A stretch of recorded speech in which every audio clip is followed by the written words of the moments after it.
شادی کے آغاز میں کائنڈنس کی بات نہیں کرتا۔ سورۃ نساء کی آیت نمبر 19 میں اللہ تعالیٰ فرماتے ہیں یعنی ان کے ساتھ بھلے طریقے سے زندگی بسر کرو۔ یہاں ایک بہت اہم سوال ہے، اگر بیوی امپرفیکٹ ہے تو کیا شوہر پرفیکٹ ہے؟ اگر بیوی غصہ کرتی ہے تو کیا شوہر کو غصہ کرنے کا حق مل جاتا ہے؟ اگر بیوی بدتمیزی کرتی ہے تو کیا شوہر یا سسرال کو تشدد کرنے کا لائسنس مل جاتا ہے؟ ہرگز نہیں۔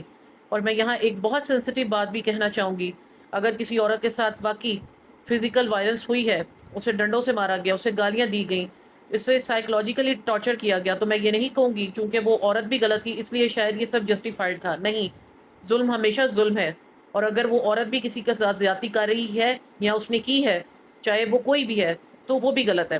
دونوں غلطیاں اپنی اپنی جگہ جواب طلب ہیں۔ نبی کریم صلی اللہ علیہ وآلہ وسلم کے عمل کو دیکھیں۔ حضرت عائشہ رضی اللہ عنہ بیان کرتی ہیں کہ رسول اکرم صلی اللہ علیہ وآلہ وسلم نے کبھی کسی عورت یا خادم کو اپنے ہاتھ سے کبھی نہیں مارا، اور رسول اکرم صلی اللہ علیہ وآلہ وسلم نے فرمایا تم میں بہترین وہ ہے جو اپنے اہل خانہ کے لیے بہترین ہے، اور میں اپنے اہل خانہ کے لیے تم سب سے بہتر ہوں۔ سبحان اللہ۔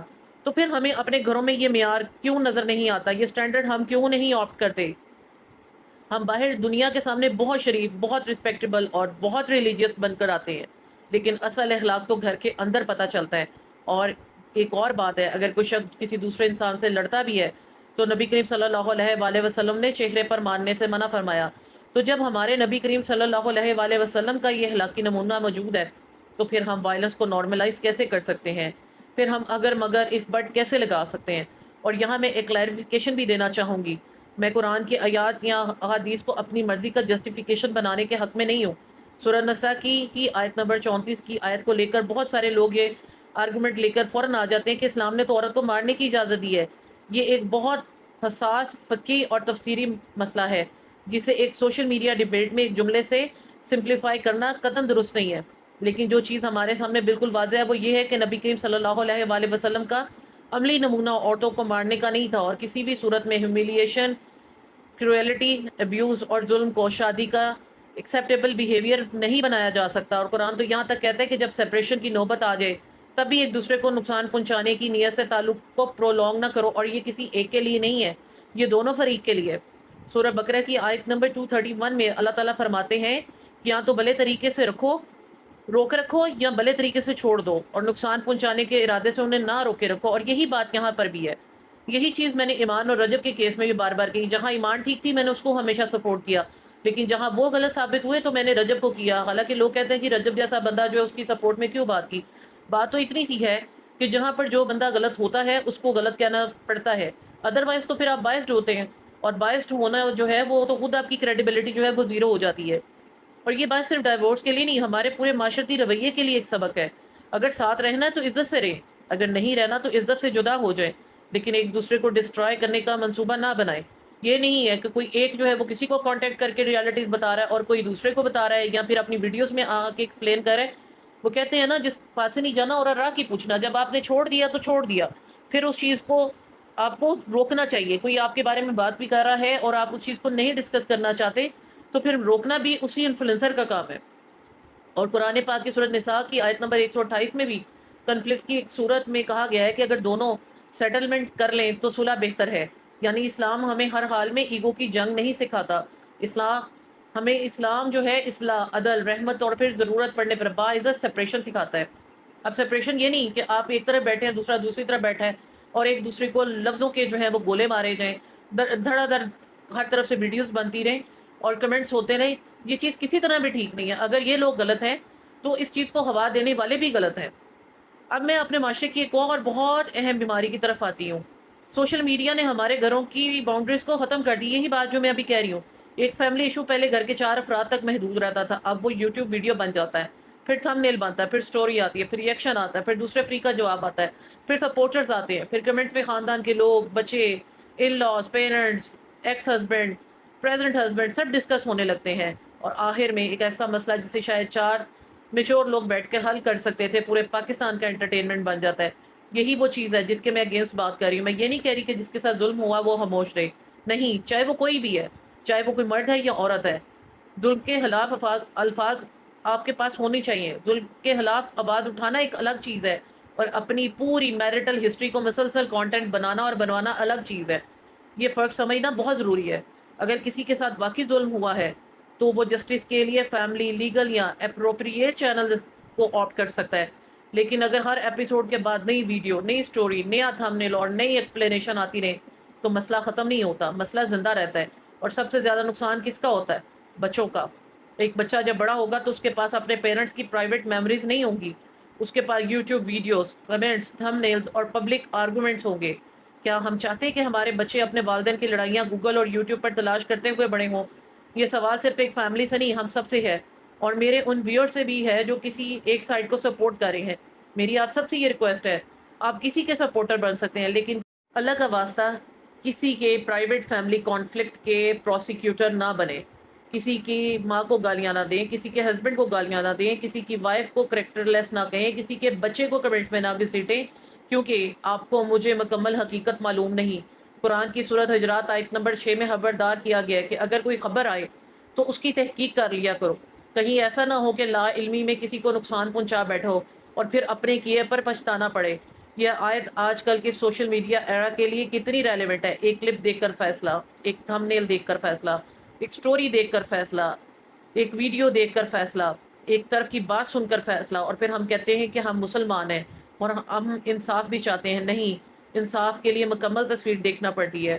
اور اب ایک بات میں دونوں سائڈ سے کہنا چاہوں گی، اگر واقعی کسی فیملی کے بارے میں بہت سی باتیں غلط پھیلائی جا رہی ہیں تو انہیں بھی اپنی ڈیفنس میں ہر جگہ اپنی پوری پرائیویٹ لائف کو کھولنے کی ضرورت نہیں ہے. اگر کوئی کلیریفیکیشن ضروری ہے تو اس کو ایک مرتبہ واضح کر دیں. اگر کسی نے آپ کے خلاف غلط بات کی ہے تو اپروپریٹ طریقے سے جواب دیں، پھر کلوز دا چیپٹر کریں. اسی طرح اگر کسی دوسرے فری کے پاس بھی اپنی جسٹیفیکیشن دینے کے لیے کوئی فیکٹس ہیں تو وہ بھی مناسب اور ڈگنیٹی سے سامنے آ کے دے سکتے ہیں، نہ کہ لیفٹ رائٹ سے جو ہے آپ مختلف چینلز یوز کریں.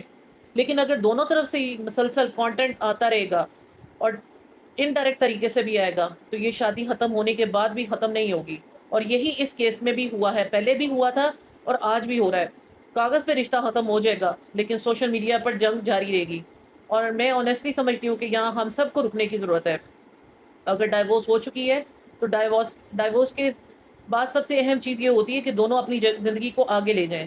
اگر ریکنسلیشن کی کوئی گنجائش ہے تو خاندان کے سمجھدار لوگ بیٹھیں، میڈیشن ہو، اصلاح کی کوشش ہو. قرآن نے یہی راستہ بتایا. اور اگر ریکنسلیشن ممکن نہیں تو پھر سیپریشن بھی ڈگنیٹی کے ساتھ ہو. قرآن کا اصول ہے، یعنی بھلے طریقے سے ساتھ رکھنا یا اچھے طریقے سے رخصت کرنا.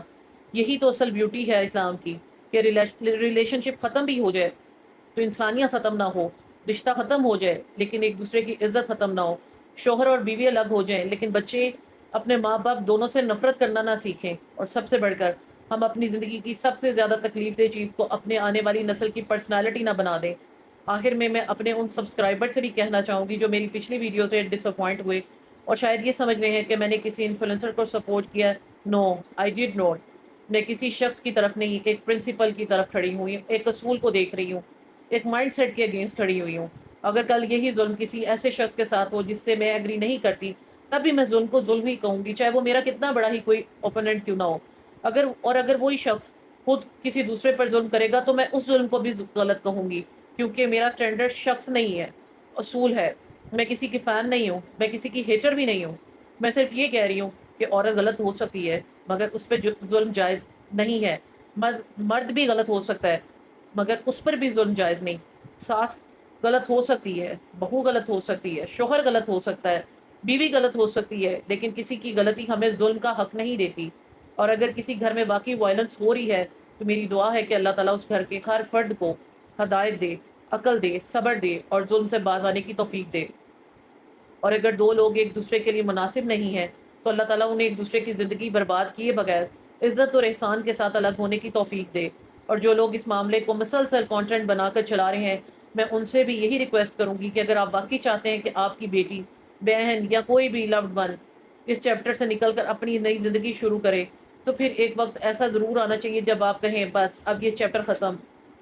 نہ نئی سٹوری، نہ نیا الزام، نہ نیا تھم نیل، نہ نئی کریکٹر اسیسینیشن، نہ نئی بلیم گیم. بس اپنی زندگی آگے بڑھائیں. تمام ویورز سے بھی میری یہی ریکویسٹ ہے کہ کسی کی ٹریجڈی کو انٹرٹینمنٹ نہ بنائیں، گوسپ کا ذریعہ نہ بنائیں، کسی کے گھر کی تباہی کو ویوز کا ذریعہ نہ بنائیں، کسی کے بچے کو اپنے کمنٹس کی جنگ میں استعمال نہ کریں، اور کسی عورت یا مرد کو صرف اس لیے کنڈیم نہ کریں کہ آپ نے سوشل میڈیا پر اس کی زندگی کے چند کلپس دیکھ لیے ہیں، چند ٹکڑے دیکھے ہیں۔ اللہ تعالیٰ ہم سب کو انصاف کرنے والا دل دے، ہمیں اپنی پسند و ناپسند سے اوپر اٹھ کر حق بات کہنے کی توفیق دے، اور سب سے بڑھ کر ہمیں یہ سمجھنے کی توفیق دے کہ کسی کی غلطی کو غلط کہنا اور کسی کے ساتھ ہونے والے ظلم کو ظلم کہنا، یہ دونوں ایک ساتھ ممکن ہے۔ میں نہ کسی کی دشمن ہوں، نہ کسی کی لائر۔ میں صرف یہ چاہتی ہوں کہ ہمارے معاشرے میں یہ مائنڈ سیٹ ختم ہو کہ عورت غلط کی اس لیے اس کے ساتھ جو ہوا وہ ٹھیک ہوا نہیں، اور یہ بھی نہیں کہ عورت ہے اس لیے جو بھی کہے وہ کرے وہ درست ہے، یہ بھی نہیں۔ اسلام ہمیں عدل سکھاتا ہے۔ عدل کا مطلب یہ ہے کہ جس کی غلطی ہے اسے غلط کہیں، اور جس پر ظلم ہوا ہے اس کے ساتھ ظلم ہونے والے ظلم کو بھی غلط کہیں۔ اللہ تعالیٰ ہم سب کو ہدایت دے، ہمارے گھروں میں سکون، محبت اور رحمت پیدا کرے، ہماری زبانوں کو دوسروں کی عزت پامال کرنے سے محفوظ رکھے، اور اگر کسی کے گھر میں واقعی ظلم ہو رہا ہے تو مظلوم کو حفاظت اور ظالم کو ہدایت فرمائے۔ آمین ثم آمین۔ اور اللہ تعالیٰ خاص طور پہ ہر بیٹی، ہر بہن، ہر بیوی، ہر ماں اور ہر بچے کو ایسے حالات سے محفوظ رکھے جہاں گھر گھر نہیں بلکہ عذاب بن جائے۔ آمین یا رب العالمین۔ اور آخر میں صرف اتنا، میں کسی ایک شخص کے حق میں نہیں بول رہی، میں ظلم کے خلاف بول رہی ہوں، اور اگر کل یہی ظلم کسی ایسے شخص کے ساتھ ہو جس سے میں اختلاف رکھتی ہوں، تبھی میرا موقف یہی ہوگا۔ اللہ ہم سب کو حق سمجھنے، حق کہنے اور حق پر قائم رہنے کی توفیق عطا فرمائے۔ آمین ثم آمین یا رب العالمین۔